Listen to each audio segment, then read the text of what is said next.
This is going to be an introduction to range judging. So, how would you define rangeland? Well, rangeland is land on which the indigenous vegetation is primarily grasses, grass-like plants, forbs, and shrubs, and it's managed as its own natural ecosystem.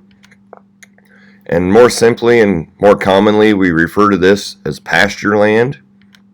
They're primarily managed for forage value to support and produce livestock, but also at times it can be an important part of a habitat for wildlife species, and a lot of landowners are starting to manage this as a habitat for game species and then leasing hunting rights as a means of additional income from their land. Other benefits of rangeland are that it protects the soil from wind and water erosion. It helps to filter and slow runoff to streams, and by doing this, it also allows for an increase in the intake of the precipitation as it soaks into the soil, and it can help aid in recharging our groundwater. As far as rangeland in Nebraska, how much of it do you think is covered in rangeland?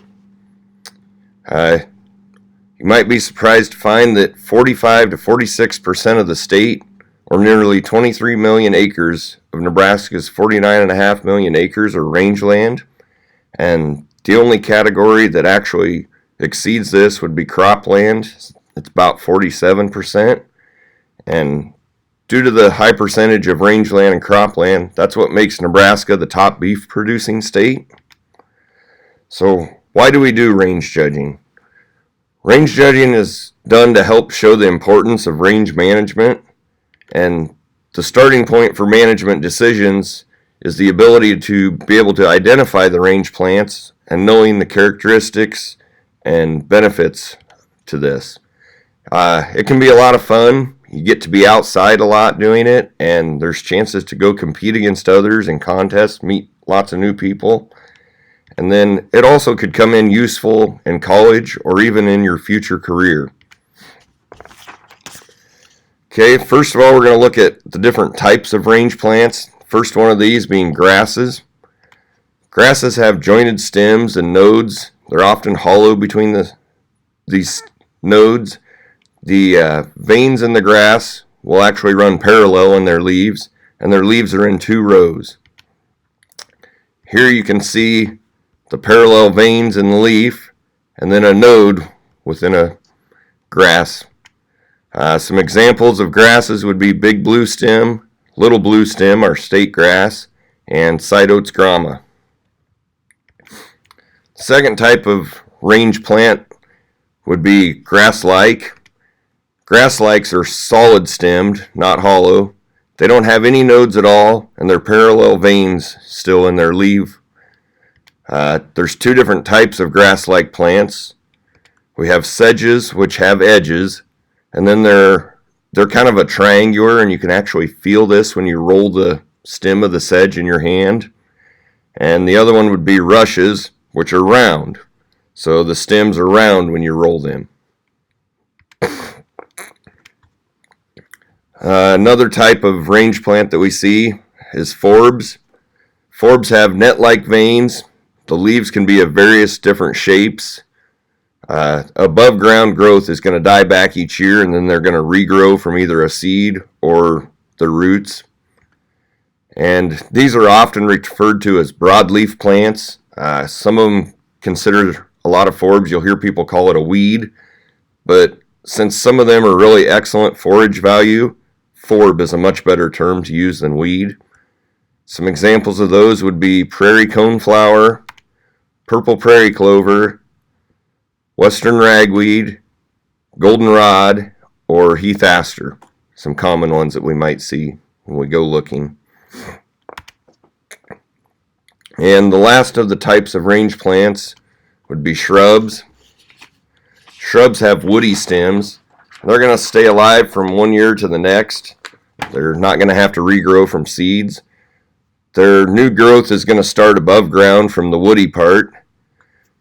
They branch out a lot near the base rather than having a trunk, so that's why we consider them a shrub, not a tree. Something to note with shrubs, the portion that the livestock actually feed on and eat is going to be called the browse.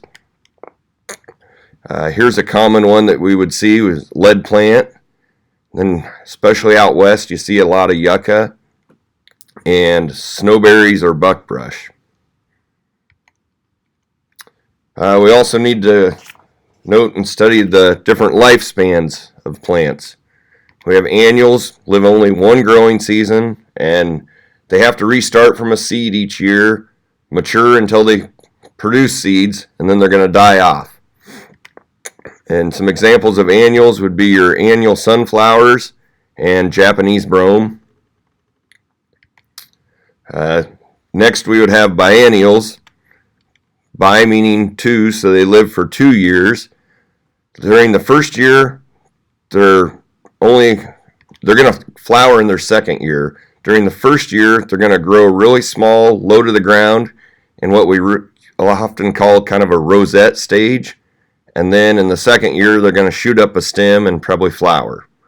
So some examples of that, the one shown here is common mullein, but we have evening primrose, curly cup gumweed also shown. You can see the rosette stage, and then the second year they're going to shoot up a stalk and have a flower.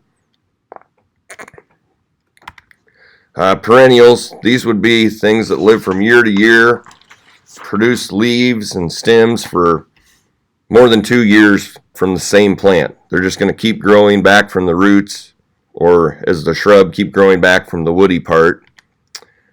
Some examples would be Indian grass, cudweed sagewort, or blue grama. So many of your grasses, but yet some of your forbs still are this way.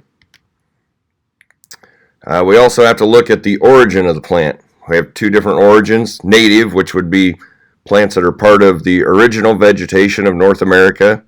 They've been here. Big blue stem, prairie coneflower shown here, also lead plant. And then we're going to have plants that are introduced, plants that were brought in from outside of North America. Somehow seeds or plant was carried across and has become established here. And examples for this would be smooth brome, alfalfa, and then the musk thistle, which is a very big problem plant for many.